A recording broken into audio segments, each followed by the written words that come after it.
কোনে শিলসাকুৰ চৰকাৰী ভূমি বিক্ৰী কৰিছিল ভূমিহীন লোকক এয়া দিছপুৰ থানাৰ দৃশ্য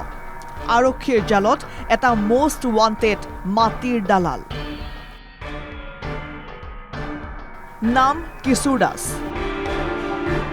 ঘৰ নলবাৰীৰ বৰাজুলত শিলসাকুৰ কেইবা বিঘা মাটি দখল কৰি বিক্ৰী কৰাৰ অভিযোগ কিশোৰৰ বিৰুদ্ধে আনকি নিজকে আৰএছএছ নেতা বুলিও পৰিচয় দিয়ে কিশোৰে মন্ত্ৰী বিধায়কৰ লগত ফটো তুলি সামাজিক মাধ্যমত পোষ্ট দিয়ে কিশোৰে আৰু তাৰ পাছত এখন জাল প্ৰস্তুত কৰে কিশোৰে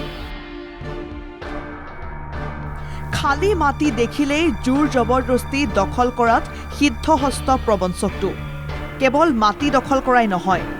গুধন সিন্ডিকেটতো জড়িত থকাৰ অভিযোগ কিশোৰৰ বিৰুদ্ধে জাপৰিগোগৰ ৰাধানগৰত দখল কৰিছিল ২৬ বিঘা মাটি কিশোৰৰ ভেৰণীয়া গুণ্ডাই চোৱাচিতা কৰিছে সেই ভূমি একাংশ লোকক মাটিখিনি বিক্ৰী কৰিবলৈ যুঁজা কৰিছিল মাটি বিক্ৰী কৰিবলৈ যুঁজা চলাওঁতেই দিছপুৰ থানাত কিশোৰৰ বিৰুদ্ধে দাখিল হ'ল অন্য এখন এজাহাৰ ৰুজু হ'ল ৩৪৫/২৫ নম্বৰৰ গোচৰ তাৰ পিছৰ দৃশ্য এয়া এইদৰে আৰক্ষীয়ে লৈ গ'ল কিশোৰক কিন্তু প্ৰশ্ন হয় কোন চক্ৰ জড়িত কিশোৰৰ সৈতে কোনে নিহাতুৰ ভিতৰতে কিশোৰক প্ৰস্তুত কৰি দিয়ে মাটিৰ ভুৱা নথিপত্ৰ আৰক্ষীয়ে এতিয়া বিচাৰিছে সেই চক্ৰৰে জড়িত হৈ থকা লোকসকলক